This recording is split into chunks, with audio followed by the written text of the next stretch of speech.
ኢየሱስ ብልስም ቅባት አለው ኢየሱስ ብልስም ሰላም አለው ኢየሱስ ብልስም ፈውስ አለው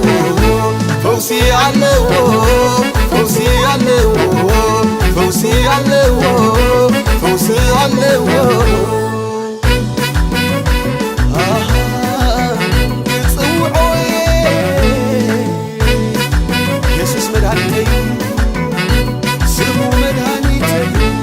ኢየሱስ ከይበልኩ አይውዕልኒ ኢየሱስ ከይበልኩ አይሓድርኒ ኢየሱስ ከይበልኩ አይነብርኒ ኢየሱስ ከይበልኩ አይወፅእኒ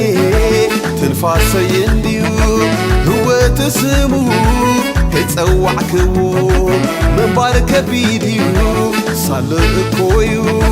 ናብራይ ጥዒሙ ክጽውዑዌ ስሙ ሓይለዩ ስሙ ሓይለዩ ስሙ ሓይለዩ ስሙ ሓይለዩ ስሙ ሓይለዩ ክጽውዑዌ ስሙ ንዓይ መድሃኒት ክጽውዑዌ ስሙ ንዓይ ሕይወት እዩ ክጽውዑዌ ስሙ ንዓይ ጸላለዩ ክጽውዑዌ ስሙ ንዓይ ሓበነዩ ኢየሱስ ዝብል ስም ሓይሊ ኣለዎ ኢየሱስ ዝብል ስም ቅባት ኣለዎ ኢየሱስ ዝብል ስም ሰላም ኣለዎ ኢየሱስ ዝብል ስም ፈውሲ ኣለዎ ፈውሲ ኣለዎ ፈውሲ ኣለዎ ፈውሲ ኣለዎ ፈውሲ ኣለዎ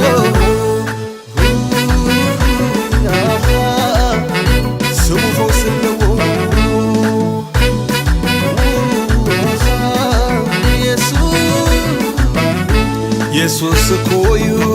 ትርጉም መንባረይ ከይጸዋዕክዎ ከመይ ኾነለይ ኣይትሓዙኒ ኣቱም ኣሕዋተይ ግደፍንኖ ክብል ኢየሱሰይ ኣብቲ ድኻመይ መኔሩ ምሳይ ኢየሱስ ዘይኮነ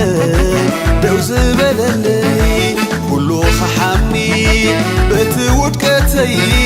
ኣምላኸይ ግና ሰናይ ገይሩለይ ሰናይ ገይሩለይ ሰናይ ገይሩለይ ሰናይ ገይሩለይ ሰናይ ገይሩለይ ክጽውዑዌ ስሙ ንዓይ መድሃኒት ክጽውዑዌ ስሙ ንዓይ ሕይወት እዩ ክጽውዑዌ ስሙ ንዓይ ጸላለዩ ክጽውዑዌ ስሙ ንዓይ ሓበነዩ ኢየሱስ ዝብል ስም ሓይሊ ኣለዎ ኢየሱስ ዝብል ስም ቅባት ኣለዎ ኢየሱስ ዝብል ስም ሰላም ኣለዎ ኢየሱስ ዝብል ስም ፈውሲ ኣለዎ ፈውሲ ኣለዎ ፈውሲ ኣለዎ ፈውሲ ኣለዎ ፈውሲ ኣለዎ ኢየሱስ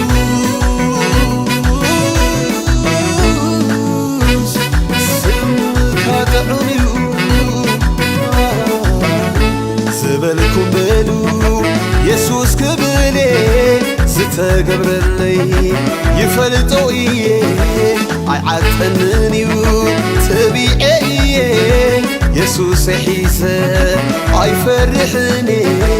ዘረባይ ኩሉ ኢየሱስ ኮይኑ እዩ ኣይቅይሮኒ ኣለይ ንሱ እዩ እንተፈተንኩ ኣፈይ ክትዓብሱ ምሕረቱ ዲሞ ኣባይ በዚሑ ኣባይ በዚሑ ኣባይ በዚሑ ኣባይ በዚሑ ኣባይ በዚሑ ክጽውዑዌ ስሙ ንዓይ መድሃኒት ክጽውዑዌ ስሙ ንዓይ ሕይወት እዩ ክጽውዑዌ ስሙ ንዓይ ጸላለዩ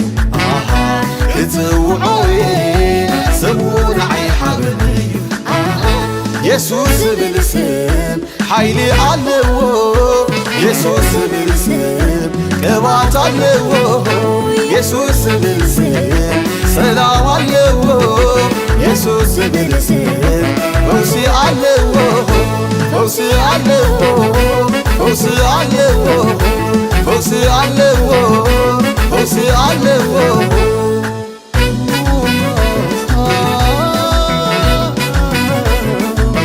ፈውሲ ኣለዎ ስምና ኢየሱስ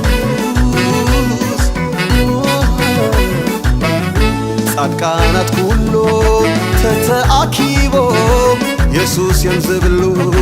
ድምፆም ኣልዒሎም መላእኽቲ እውን ተተኣኪቦም ኢየሱስ የምዝብሉ